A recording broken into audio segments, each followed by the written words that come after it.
I'm Leanne Harris, CEO for Keller Williams Portland Central. And on today, Getting to Know Your Realtor, we have Cody Gibson. Hi, Cody. How are you today? I'm great. Thanks for having me, Leanne. Well, I'm super excited. A lot of people do know because we've talked about you on past episodes. We even had you as a guest on one of our past episodes, that you are my business partner, and we own and operate a market center for Keller Williams together. I work for you in your expansion business, and we operate an office in Arizona together as well. Right. And hopefully we'll have a much longer list in a few years. Lot of history. So I'm sure we're going to have a lot to talk about today, but I wanted to get into your story because I think a lot of people get into real estate and think that real estate is about selling a house here and there. And yes, that's how you started, but I think you have a really interesting story. So I'm going to jump right into it before I start talking about you. I was selling diesel engines, and I had a friend who was a real estate agent. He called me like on a Tuesday, and he goes, "Hey, let's go play golf." And I was like, "Wait, you don't play golf in Alaska?" Yeah. 100%. Well, how yeah, is it like snowy out there? What do you got? Right. 4 months out of the year, it's amazing. I'm like, I can't. His name's Charlie. I'm like, Charlie, I can't go play golf, man. I gotta work. And he goes, "Oh, that's right. You've got a job." And he said it just like that. And I'm like, and I didn't really think much of it. But the next week we were having lunch, and I was in his car, and in the cup holder he had a check, and this guy showed it to me, and it was $12,000. I don't know that I'd ever seen a paycheck for 12 grand. And I remember looking at him and I was thinking, and I'll just say it, I remember thinking, if this idiot can make 12 grand, and I got paid twice a month. And so I'm not amazing at math, but I did this quick. And I'm like, this guy's making 24 grand a month. And I'm thinking to myself, if this guy could make that and it's in real estate, what could I do? And what he didn't tell me was that he hadn't even sniffed a check in 6 or 8 months. He didn't tell me that part. So off I went. I became a real estate agent. And I didn't grow up thinking I was going to be one. I didn't grow up thinking, I don't know that anybody grew up thinking I'm going to be a realtor someday. But it was incredible for me. And I jumped right in.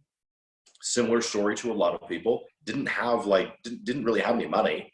Used the majority of the cash that I had to get started. Didn't know about the fees. Didn't know about the cost of being in business. And I remember on the very first day, I showed up at 8 in the morning, and I don't know what the loneliest place on earth is, but the second is a real estate office at 8 a.m. Ain't nobody there. And I showed up, right, suit and tie, Leanne, suit and tie. I'm ready to go to work. And the receptionist gives me this wary look, and I'm like, "Hey, I'm here to see, the sales manager, Denny." And she goes, "He'll be in at 9-ish or 9:30. You're welcome to wait." And so I waited. And anyway, long story short, that first day, they put me at this little desk. And I don't know what most people's first day in real estate looks like, but I'll bet it's similar to this. There was a phone and a phone book. There was a coffee cup. And in the coffee cup was a pen and a pencil. And he said, "Have a great day." Hours went by, and I'm like, I don't know what to do. And I go and I find his office, and I knock on the door, and I'm like, "Hey, when do they come?" And he goes, "Well, what do you mean?" I said, "When do they show up?" And he goes, "Seriously, what do you mean?" I said, "The people, buyers and sellers." He goes, No. Nobody comes here for that." That was how little I knew about how the business worked. The biggest thing I'd ever bought before was a car. And you drive onto a car lot, and there's all those people outside smoking, pretending to be working, and then they come and they help you. And so I didn't know, do they show up and then you're the next guy? I don't know. And I said, okay. I went back to his office 30 minutes later and said, "Well, how do I find him?" And he goes, "Yeah, just use the phone book."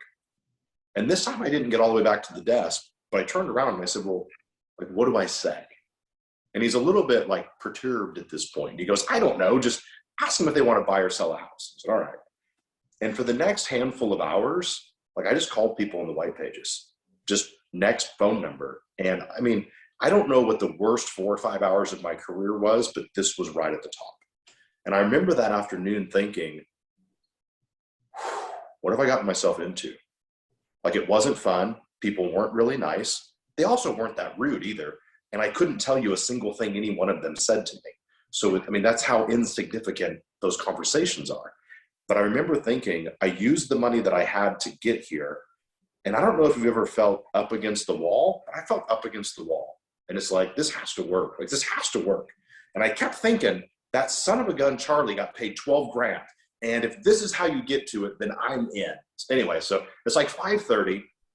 I'm walking out of the office. I didn't want to leave early. Showed up at 8, left at 5:30. I didn't know. I thought it was a job. Like, I just assumed. Like, I didn't know. You're being Kobe Bryant. He used to wait everybody else out. Yeah. Right. Like, I didn't know. I went to work, and Denny was walking out at the same time. He like put his arm around me and he said, "How was your day?" Man, I lied right through my teeth. I was like, "It was great." And I'm thinking to myself, it was terrible. Like, I don't know. I need to find a new job. Like, what am I going to do? And he said, "Good." And he said, the best thing he could have ever said, he said, "If you sell a house a week around here, you'll be fine." I said, "Okay." And it was 16 weeks later, I had sold 16 homes. The following week, it was like Thursday, and I said, went and found his office, and I was like, "Hey, can I have an extension till Monday?" And he said, "Well, extension for what?" And I said, "I haven't sold a house yet. I've got 16, and this is week 17. Could you extend till Monday? I've got 2 opens on Saturday. I've got an offer out. I'll do whatever it takes. Can I get an extension till Monday?" When he said, "You'll sell a house a week, you'll be okay around here," what I heard was, if you sell a house a week, you can stay working here. And he said the worst thing he could have said to me at that point, wasn't on purpose, of course, but he said, "Cody, you're doing amazing. Nobody sells a house a week forever. And it took me 4 months to sell the next house." And the only difference was what I thought. I thought that you just did it. I thought that sales just showed up. And so people will ask sometimes, like, what did you do during those first 16 weeks? And the truth is, I didn't have any great systems. I didn't have any amazing lead generation levers. I didn't have any amazing tools. Didn't have a CRM. I didn't have a contact database. I didn't have anything. But what I did have was an ability to talk to anybody within arm's length of me. And everybody that got within earshot of me knew that I was a real estate agent, knew that I could help them. And I asked each and every one of them, "Do you want to buy a home? Do you know anybody who wants to buy a home?" I didn't know what else to do. Yeah. And I'll be damned if it didn't work. And I'll think about that today. I mean, the tools are amazing. And if I would have stayed that way, that would have been ignorant and stupid. The tools are great. The systems are great. And we should all work at them. But whenever you find yourself wondering, like, how do I get business? Just go back to those original building blocks. Remember, this is the people business. You just got to talk to the people. It's humans. Be more human to more people. Yeah, I couldn't agree more. I remember early in my recruiting career, somebody said, "Be like a chihuahua, just chomp down on it and hang on to it until you get what you want." And I was like, okay, I didn't really know what they were talking about, but I just did that. And I think that it's true is that the people that I find to be the most successful in our brokerages are the people that are just extremely persistent with their message. It's almost like they'll just say the message until they get the one person that's like, "Oh, I need your message. Fantastic." And then they just go after that. So I couldn't agree more. Tell us what do you think are like the highs and the lows of your career so far? And that first year was a big deal for me. Like, I'd never made that kind of money before. And I didn't know what to do with that kind of money. And I was also 19 turning 20. And I wasn't smart with it. And so I learned a whole lot from that. Like, that caused lots of problems for me, goods and bads. But highs and lows for me, like if I look at a 20-year career, I remember one of the lows for me was just before Keller Williams found me. It would have been 2006. And at the time I was a solo agent, always had like an assistant, who I'm still close with today. And like, she would do literally everything, and she would show homes. Like, she would do everything.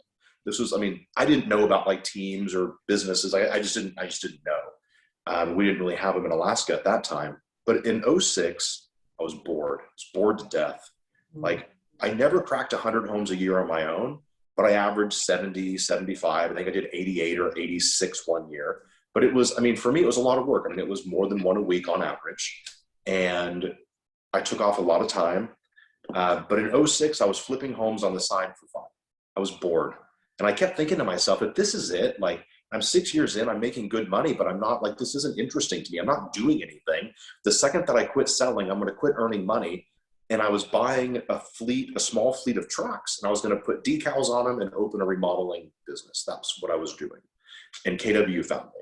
And that was a low for me, because I was looking down going, I don't like what I have. I don't like what I've built. I don't want to do this forever. I was 26 thinking, cool, if I just work hard, I can be doing this still when I'm 36.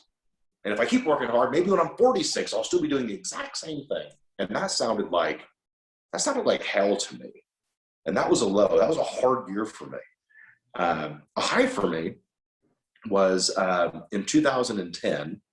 I'd been a team leader for Keller Williams for 4 years, and I found myself in Portland from Alaska, and I started a real estate sales business again and started to do expansion. I remember writing that I wanted to be in 40 cities by 2020. I remember that little note card. I think you have a note card above your desk. Kept it. Yeah. Kept it. And I remember thinking, like at the time, I remember thinking, holy hell, 40 is so much. Like I'd heard somebody say something goofy like, hey, if people don't laugh at your goals, they're not big enough. And so that's what I was trying to do. And one of the things I learned from it is that we tend to look at people where they are, and we think that they had some amazing moment where like the sky parted and the angel Gabriel came down, Totally. gave you this amazing vision, and like you went and did it. Like we think that's how people get what, and it's not. I mean, no. I just wrote it on a piece of paper and said I want to be in 40 cities, and it was kind of a dumb goal, because the reason I chose it was 40 sounded like a lot, and in 2020 I was going to turn 40, and I thought, what a cool story if I'm in 40 cities for expansion by 2020. Anyway, and so it was like 2016, like the third quarter of 16, I was going to a conference, and the brochure that we had made said 40 cities by 2020. And my assistant at the time said, hey, can you update this? Long story short, we needed to update it because we were in like 70 or 68, something like that, cities. And I remember it just stopped and took my breath away just for a moment. And I thought a few things. I thought I'd be making more money at 70 cities. Like I assumed it would be better money. 2, I remember thinking, even when you think you're thinking big, you have no idea what big can be. Totally. Like I thought 40, I had no idea. And we didn't change that brochure. I went to that conference and I spoke. And of course I wanted to attract more partners to United Home Group. That was the reason I was there besides speaking. But I remember leaving it on the brochure because it was my reminder that, Cody, even when you think you're thinking big, you don't know anything. Like I'll tell myself, you literally don't know anything about this. So let's just see how far it can go. Well, I'm going to go off script for a second. How do people think bigger? I don't know how it works for everybody. I know how it works for me. The thing that keeps me up at night is the idea that I will have lived a mediocre life. Like that's what keeps me up. That's what wakes me up in the middle of the night wondering, holy hell, am I going to look back someday and think I lived mediocre? Now, mediocre is subjective because one person's mediocre is somebody else's just getting started and somebody else's 10th floor, right? Like I don't worry about that. I don't compete with anybody, which means nobody competes with me. Like there's no competition for me. Like you can't compete with me because I want to see you win. Doesn't matter to me. Let's go do something huge. Yeah. But for me, where I am, I know what my mediocrity looks like.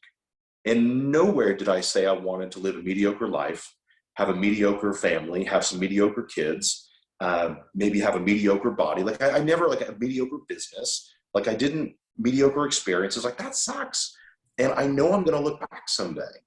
And I want to know I left it all there. And I think if it's in your heart, like I'll get weird. I think God puts a vision and a goal in your heart. And if you don't go chase it, I think you're kind of being an asshole. I think that you're kind of keeping that from the world because I don't know that anybody else, like we just sponsored a birthday party for this little girl this weekend and it's in Roseburg, Oregon. I'm not sure that anybody else would have done that this weekend. And she would have still turned 11 and she still would have moved on with life and everything would have been fine. We're not saving any lives here, but we are changing someone's experience. Yeah. And if God gave me that dream and I don't go do it, I don't find a way to accomplish it, how selfish. I just think selfish. So if you're watching this, I want you to think about those dreams and go run on them. Don't be selfish. Quit keeping it to yourself. What if nobody else has that dream? Like, what if nobody else, like I think about Lifeline for Hope and what you've done with it. What if nobody else had that vision? What if nobody else had that dream and you had it and you're like, yeah, I don't know. Sounds like a lot. Sounds like too much work. I don't think I'm going to do it. It's too big for me. To hell with that. That's your dream. Yeah.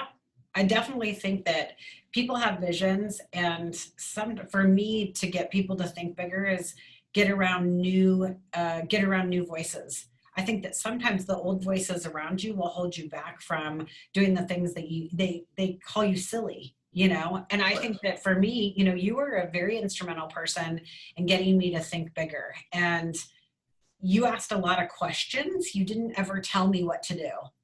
In fact, I don't think you've ever told me. If anybody knows you, the idea of anybody telling you what to do, true story, like should shock anyone. Like that would just be stupid. Yeah, I don't have a death wish. Right. But you did. I think that you do have to get around new people though, because prior to being at KW, I think that I did play small, but not because I wanted to, because I wanted to please the people around me. And I think that that is what a lot of people do. You get people to think bigger by just asking questions, and you allow them to be bigger in what their thoughts are and take their journey. It's not, you don't ask them to follow your journey. You say, well, what's your journey? And I don't know, I really like that. Yeah. Like, I think I'm living small right now.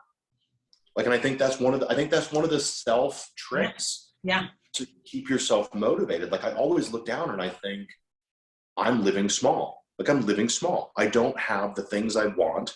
I don't have the businesses I want. I mean, you have two hands, right? So on one hand, you have the business that you have. On the other hand, you have the business that you want. Yep. You have the life that you have the life you want, you have the body you have the body you want, like experience, all those things. And so for me, and I know like I know I'll use the term incorrectly, but I never got past the 9th grade, so take it easy on me.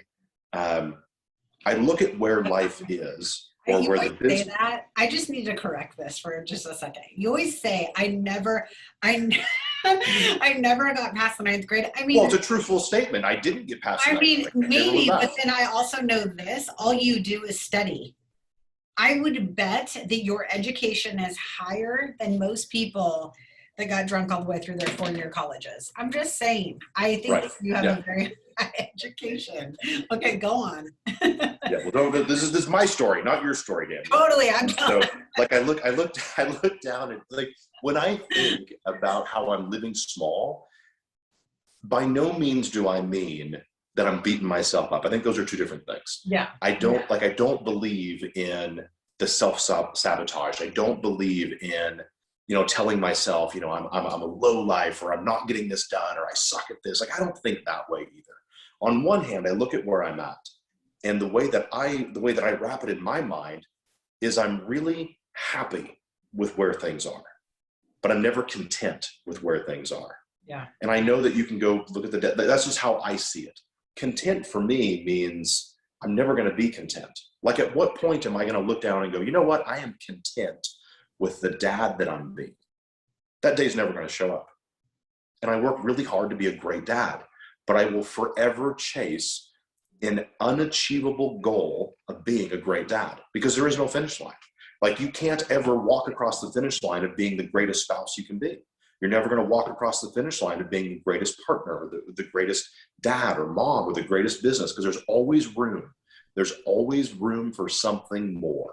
And so that's how I see it. And I think, all right, if I've done this, what could I do? If I've done that, how far could I go? And that drives me, like, it pushes me. And I think for some people, they hear that and that's discouraging for them. Yeah. Because they're like, man, when's enough? And I go, never, but always at the exact same time. Like, I'm happy with it. Like, I'm really happy, but I'm not content because I'm not dead. And I feel like a lot of people, when it comes to dreams and hopes and experiences in life, I feel like so many people are already basically dead. They've just not made it official yet, but they're living that way. And I refuse to do it. I just won't. I believe we get one shot at this. I believe we get one pass through this, and damn it, I'm going to use all that I can. I love it. Okay. What are 3 takeaways or 3 things that you want to leave the audience with? I think one, as a real estate agent, I think that you need to go to bed at night, and I think you need to wake up in the morning thinking this question: what is the experience the consumer wants tomorrow that gives them a wow factor? What's the experience they want? We've spent decades in our industry telling ourselves what the consumer wants. Yeah. And I think that needs to stop. And I think that when we look at the next 5 to 10 years, and I'm 40, not leaving our industry anytime soon, I'm going to see the next couple of decades in our industry. And I think the amount of change in our industry, the way that we work, in the next 5 years is going to be multiples for the last 20 years as far as change. It's about to be radically different, but it's the consumer that's driving it. And the question you have to ask is, what's the amazing experience they want?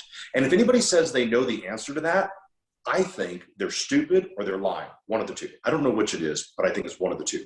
And I don't think you need the answer. I think asking the question means more than knowing the answer. Asking the question means I'm searching. Asking the question means I'm looking. Asking the question means I'm going to figure it out. But I think that's what you need to do. What's the experience? And it's not just getting them closed. It's not just calling people back. It's not just being available. That's not enough. Those should be barriers of entry. Yeah. Those should not be destinations of achievement. So I think one is that.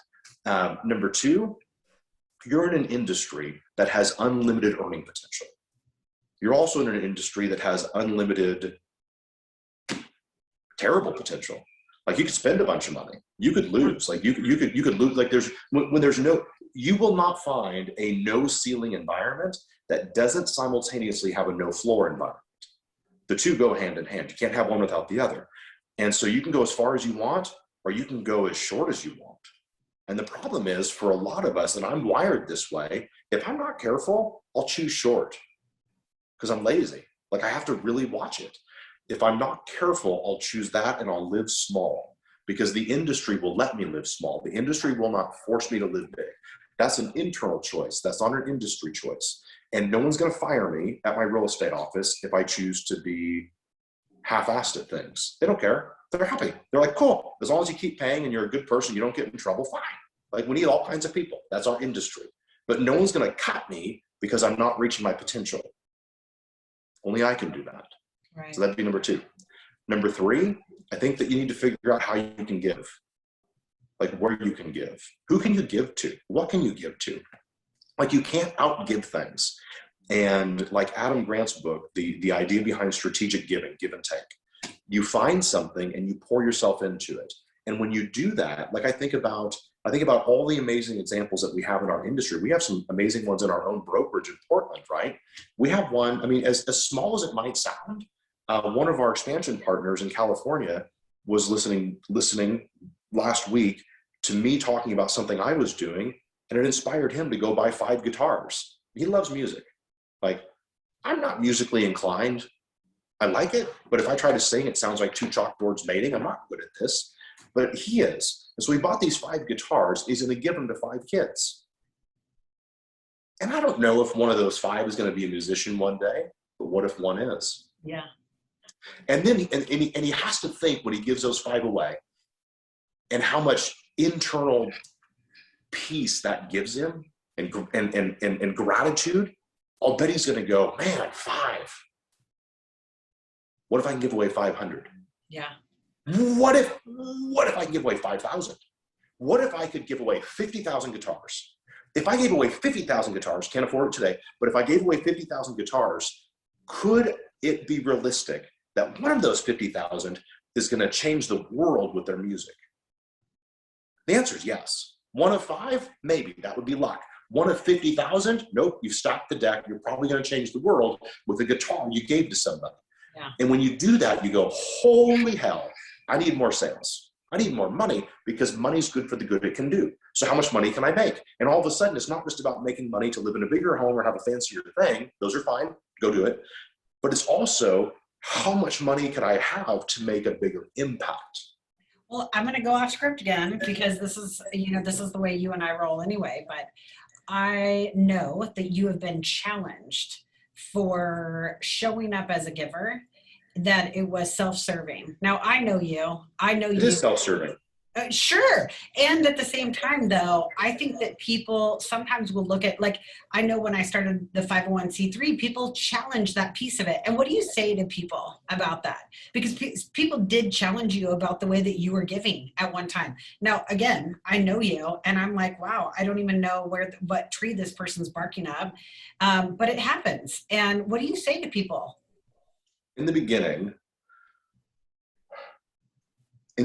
I justified it, and I justified myself, and I explained myself. Yes. And I don't know if that's wrong. I think that's fine. That's part of people's journey.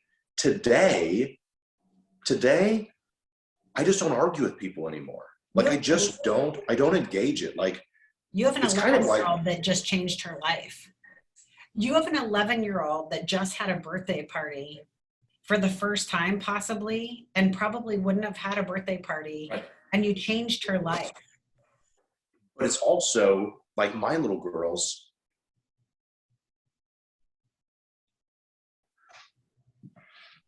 Best podcast ever. Like, what if, like, the money's great, but like, what if they grow up thinking this is normal? Yeah. And they grow up and they think, oh my gosh, finding a need and meeting it is normal behavior. Like, I really have lots of challenge with like our homeless situation in Portland. Like, I'm really challenged with it, and I don't know the solution. I don't know what to do. I don't know how to do it. Like, the hardest job on the planet is being a mayor or a governor right now.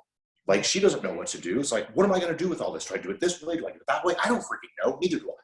And I can't solve the homeless problem in Portland. But what I can do is I can go buy 500 cheeseburgers and I can hand them out, and I could solve hunger for an hour. That I can do. So go do that. Go do that. And what if my kids grow up? Like, Gavin came home from San Francisco this last year, and one of the days he was home, we went and did it. What if my kids grow up and they think this is normal behavior that normal people do because it's just what everybody does? And they go out into the world and do it, and they one-up it. Because they will. Then what happens? The piece when you're sharing, right? So you'll share the giving pieces. And I think what it does is the people that are ready to receive that message, they go and they start giving. And I think that that's one of the most inspirational things that you've done. Right. But to answer your question directly, at this point, everyone's cool to me. They're all on their journey. They're fine. And the people that will challenge me over like the giving or the things that I do, like one person said, hey, I think it's really self-serving that you do something and then you put it on Instagram. And I thought to myself, like we always have a reaction or a response. My reaction was, you're an a-hole. My response was not that, right? Like, there's a difference between those two things. Yeah. But what they don't know, of course, is the things I don't put on there. What they don't know is that one post they were talking about, and this was a year ago maybe, that one post they were talking about, I had 3 or 4 people, which isn't a lot, but it's more than 0, reach out and say, oh my gosh, that was incredible. I went and did that in my city. Thank you. Good idea. Awesome. And that was the end of the conversation. It was totally easy, totally cool. But that's how I think you amplify it. And if I have a presence or a stage, or if I have any amount of people watching or listening to my world or my life, then I should use it for good. And nobody ever picks on someone who's not doing anything. Yeah. And so when people say, I mean, it was Churchill that said, if you stop and listen to every barking dog, you'll never get anywhere. And that's a barking dog. Yeah. And I don't know what's going on in their world. Maybe they need to bark for a second. And if them barking at me helps them, freaking great. If I'm about who I say I'm about, then it's not my job to engage it and argue it. And the other part of me thinks, you can kiss my ass. You don't know what my life looks like. And I'm not in yours telling you what to do. The greatest thing about it is you don't have to be me. There's also an unfollow button. You can do that. So that's the other part. And we invite you to do it. Yeah. It's like 50% namaste and 50% kiss my ass. It's somewhere in the middle of those two things. I understand. I think what also happens, what a lot of people don't understand is, since your number 3 was giving, your nugget, which is a big passion of mine as well, is if you want to be that giver, don't be afraid of what the naysayers are going to say, just to summarize that piece of it.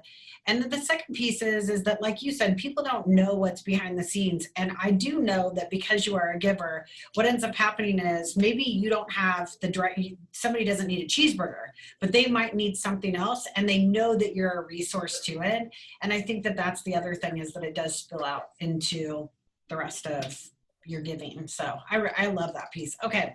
That one birthday party, Yeah. I'm excited for, but it makes me think, what if we could do 1,000? Because if we can do one, we can do 1,000. The difference is a model, a system, and funding. Yeah. Just like if you've sold one home, if you're listening to this and you've sold one home in your career, damn you could sell 100 homes. If you've sold one in a year, you could sell 100 in a year. The only difference is a model and a system. Yep. That's it. If you sold one, you can sell 10. If you sold 10, you can sell 1,000. You get to choose where you want to stop. The problem is you chose where you wanted to stop. Yep. Can't have one and not the other. Big dreams. When are you going to have your house done? That's what I want to know. Like 3 years. Do you have a roof come over right and now? Play cards. Yeah. Are you sleeping out in the open? Do you have a kitchen? What's going on in your house? I do not have a kitchen. And last night I could hear wind blowing through my house. I was like, well, this is interesting. I hope that no raccoons come in here, but whatever. No, I do not have a kitchen right now. I know that there's been times in your life that you haven't had safe, secure housing. Yeah. And now it's almost like you've paid a fortune to not have safe, secure housing. The difference is one was dealt to you. This one you went and bought. Totally. My dream. I'm pouring my dreams into this house. It's going to be fun. It's going to be good. Okay. So if you were going to write a book, what would it be about? 2. I've written my first ebook, 7 Steps to 10 Listings, which you can find at 7stepsto10listings.com. I'm in the process right now of taking it from an ebook to 120, 140 page, real book. And so we're writing that currently. We're probably 35 or 40% done. Everything takes longer than I think it should, but nothing takes as long as it could. The second book, though, which I've written on and off for years, is called Sweeping Up Tracks. And when I was 5, my parents were pot farmers. It was back before it was cool. They were pot farmers in Northern California, and we would drive these old Forest Service roads to go and water our pot patches. And they were out in the middle of nowhere. And my dad had a truck with a waterbed bladder in the back. It was really ingenious, actually. And we'd go and water our plants, but we didn't want anybody stealing them because that was a big deal. And so when we were walking from the pot patches back to the truck, my brother and I would get branches or brooms, and we would sweep up the tracks so that when you got back to the truck, there wasn't just some random footprints off into the middle of nowhere and people knew there were drugs up there. And so I remember that so clear. And I feel like to a certain degree, I've spent my entire life sweeping up tracks of what I've done, what I haven't done, the people I've been around, the people I haven't been around, experiences, life, all the things. And I feel like every human being could probably say the same. And that's what it would be. Third. So exposing them. So the book would be about, let's just tell the story instead of always sweeping them up. I don't know where to go with it. I think that's part of it, but I think the other part for me is you're okay that there's things in your past, there's things I hope you never learn about me.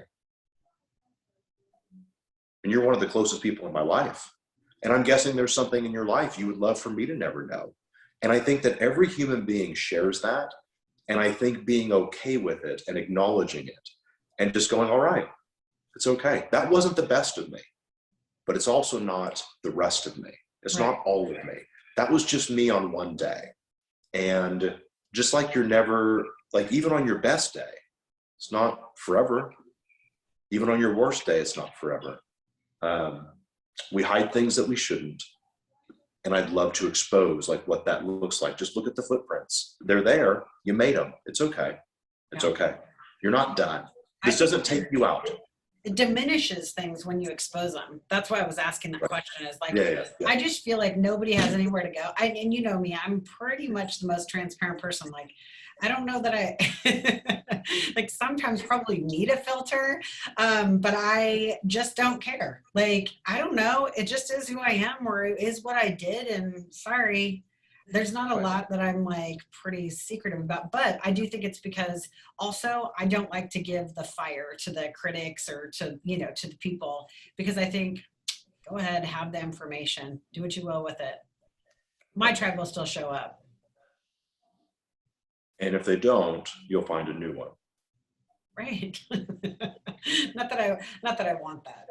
All right. No, of course not. But it wouldn't be like I constantly remind myself, and I have notes all over my house, and one of the notes on the wall right now next to my bed is, this problem doesn't define you. True. And another note says, it's not the end yet. This isn't the end yet. Just this isn't the end. Like, you don't know you don't know the plot twist of what happens next. But this isn't the end. The credits aren't rolling yet. It's not over. Yeah, we have that. But I got weird stuff everywhere. I have a giant megalodon shark that's on the wall next to my bed. And that megalodon shark at one point it was like the biggest fish, 65 or 70 feet, and had zero predator. Nothing took down the megalodon. The megalodon was at the top. But it no longer exists today. And that one dumb canvas of a shark reminds me two things. One, no matter how big a problem seems, it might not be there tomorrow. No matter how mean something looks, it might not be there tomorrow. That megalodon doesn't exist anymore. No matter how big the teeth are, it may not last forever. But it also reminds me, the flip side is, no matter how big I get, no matter how far I go, my time will someday end. Yeah. Just like that shark. So let's just keep it all in perspective. Yeah, I love that. What is it? I'm trying to think what the one day at a time kind of saying is, they change on a dime. And it's so crazy that one day things can be so hectic and you feel overwhelmed and frustrated. And the very next day, I'm like, why is that gone today? I remember something you said to me years ago, and you said, let me ask you a question, because I was acting just hysterical about something. And I swear it was like you took the word and kind of smacked me so that I could shape up. And you said, let me ask you a question. Are we going to talk about this 1 year from now? And I was like, no, definitely not. And you were like, then I don't want to talk about it right now. And I was like, best advice on the face of the planet, moving on. Like, it was so good. I love that. So I always ask myself that question when I feel like it's crazy. I'm like, will I be talking about this a year from now? And if it's not going to be something that I'm going to write in my book to my kids someday, I'm not talking about it. That's a perspective of 5. It's like the 5 by 5 perspective. If it won't matter in 5 years, don't give it more than 5 minutes. Oh, I love that. All right. But that's hard. That's hard. Like, I get wound up in it too. Yeah. But I have to remind myself that. And sometimes you just need to have a little funeral. Sometimes you just need a 5-minute funeral, and that's okay too. Just make sure it has a freaking end to it. I like funerals. A 5-minute funeral can't become a 5-month funeral. I like funerals. You're ready. You could go to one right now. At any moment, like that's what scares the shit out of me about you, is that at any moment you could be at a funeral, and if it's just you and I in the room, it would be mine. Well, I'm going to say something to defend all the black outfits that I wear. I heard this the other day. Someone said, but black attracts light. And I'm like, oh, that's why I like it so much. I want all the light to be attracted. Okay. I told you, or I asked you at the beginning, you get to ask a surprise question to me. I don't know that it'll be much of a surprise to you. But maybe to the listeners. If you're doing what makes your heart happy in 5 years, what would it be? Well, it's always about helping people to enhance and change their lives and grow. And whether that's with my kids, and I think that I definitely am a mama bear at heart. Everybody's called, I've definitely had that nickname a lot, the mama bear nickname, because I get after people, but in the end, it's really because I want them to grow. So, I created Lifeline for Hope 3 years ago so that could be my legacy, and that I could be that little blue-haired old lady with all the cats running my little nonprofit, but that I could work for the rest of my life. And so, in 5 years, I really do see big, huge growth because we have continued to add these little pods to our real estate ventures that we're doing together. And so, of course, real estate in 5 years, and as long as it's still continuing to help and grow people, I'm in. That'll make your heart happy. That makes my heart happy. What's the goal that you didn't say? That my house is finished in 5 years. Things just realistic. All right, let's just stay in the realm of realistic. What else would make my heart happy in 5 years? I want to know the goal that you didn't say. Well, I mean, I want a house in Palm Springs. Can I say that? I want a house in Palm Springs and I want a house in New York. Okay, so a house in New York, really a house in Palm Springs. Yeah, that would really make my heart happy. Uh-huh. I did look for houses last week. Bye. Well, let's go do that. Wait, where are we? We're in Puerto Rico now? United Home Group just expanded into Dominican Republic. Oh, we are. Okay. We have 8 partners there. And we're about to list like a really big, cool, very nice, giant condo development. Okay. Like it's so exciting. Like it's so fun just to watch that thing take off. Yeah, we're technically in 3 countries. I mean, yeah, it's cool. Yeah. It's real cool. So I definitely want a house there too then. Why not? Yeah. I just want to work all the places. Why not? Yes. I do like that things have gone as much virtual and going back in person as well, because I feel like, okay, I can go bebop around and still be working, which is kind of nice. Right. Yeah. Thank you for having me today. Well, Cody, thank you for being on the podcast. I know people are going to learn a lot today. You've got 3 great nuggets that we can take away. So thanks so much for being here today and taking time out of your day. It's been my pleasure. Keep doing what you're doing. It has an impact. Thanks for joining us today on Getting to Know Your Realtor. This episode was brought to you by Lifeline for Hope. Be sure to catch us on Apple Podcasts, YouTube, Stitcher, and be sure to subscribe. Thanks so much again for joining us today. Have a great day.